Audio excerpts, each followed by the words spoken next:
yin spinal twisting. Essentially, you can do whatever spinal twist you want, but you want to choose one that you can relax in.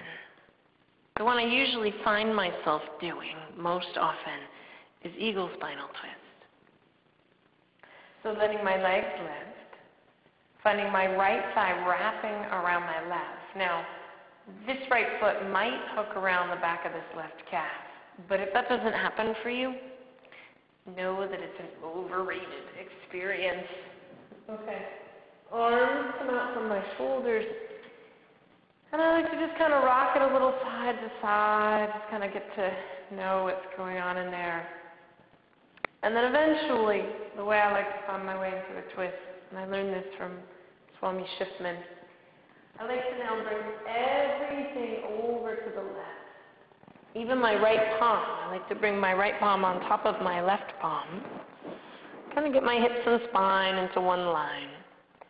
And then keeping my knees and left arm to the left, I'm going to open my right arm back, up, out, and over. Now I'm going to start the timer.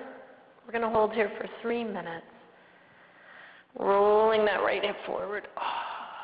Now in the beginning, okay, you can see my little microphone sticking up, it can feel good to just work it a little bit. Like find what you need to find in there to make it feel right for you. Okay? But then the trick in the yin is to, once you find the shape, to relax. So to take a break from working it. And that can be hard for me in spinal twist because I tend to approach my spinal twist with the deliberate intention and desire to pop the area around my sacrum, which gets stuck.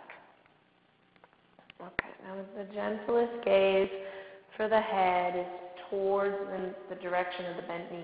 So in this case, the left. Neutral is kind of up towards the sky. And then if you decide you want more in the neck, you can gaze out over that right hand. I've got a little mischief that makes that somewhat uncomfortable. So if and when I do that, I tend to bend that elbow, and that gives me more room to let my gaze come in that direction. But today I'm just going to keep my head in the center. The key always in this is to just keep refining towards exactly where you really are. Abhinivesha, one of the 5 kleshas, abhinivesha, often referred to as fear of death. But my teacher, Rabbi Ravinda, translates it as attachment to the status quo. How's that? So easy.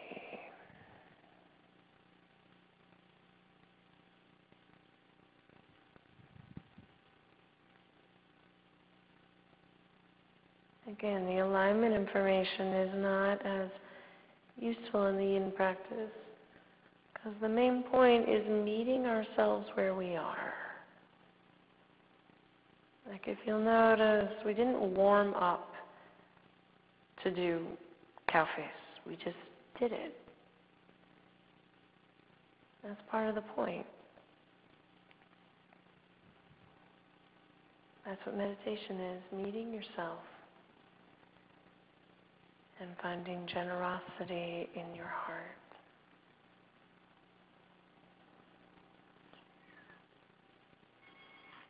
There's my timer.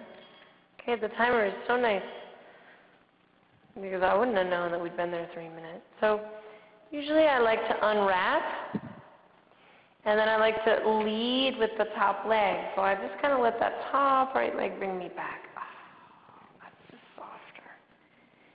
If your back can stand it, pause before you counterpose. And so maybe that's with the knees bent. Like today my back's feeling just a little tender. So for me today it's with knees bent. But for some of you it might feel nicer to let the legs draw straight. Okay, and just again, take a moment to feel down that right side of the spine. So there's a principle, the squeeze and soak principle. Let the twist squeeze out the toxicity so that you can let it soak fresh.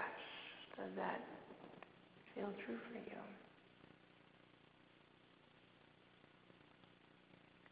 Okay, then when you're ready, wrapping, okay, maybe that left foot hooks. Rock it a little side to side. Then let everything rock over to the right this time. Okay, kind of organize your hips and spine into one line. And then you'll start the timer. Let that left arm start to open back out over to the left. Now the second side always gets a little gypped.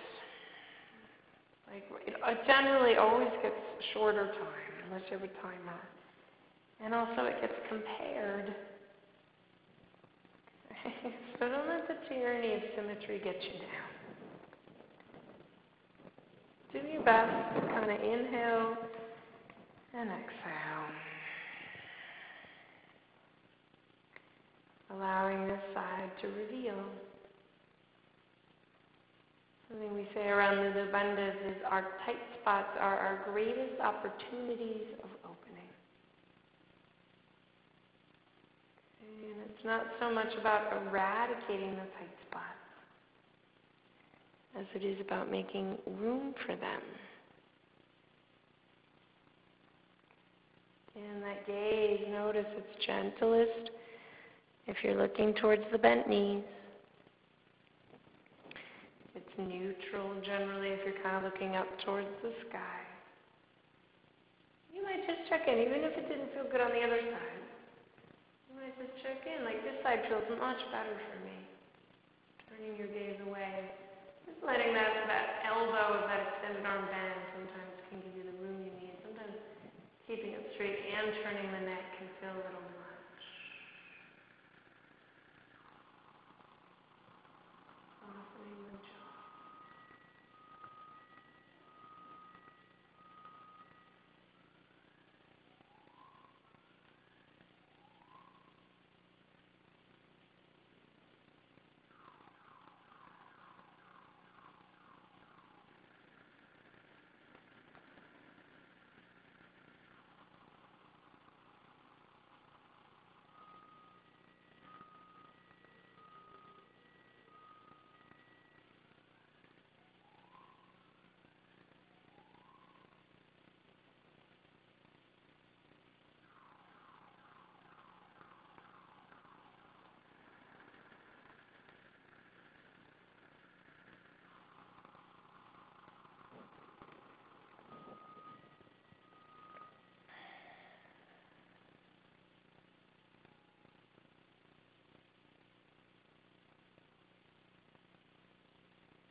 Notice where else you can let it settle.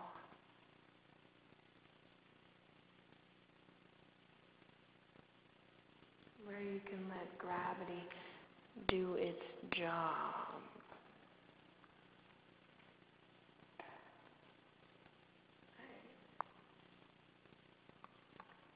And again, I like to unwrap because after resting, I don't really want to recruit. Those muscles are just relaxed. Letting that left leg come up, letting that right leg come up, wobble it a little bit. And let the feet come back down to the floor. Now, depending on your back, you might simply keep the knees bent. Okay? If it feels good and desirable to do so, you might let the legs straighten. Take the time to feel the effect.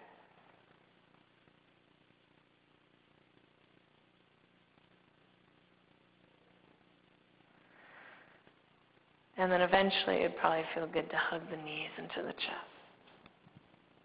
Okay. We'll meet in the next clip for Shavasana.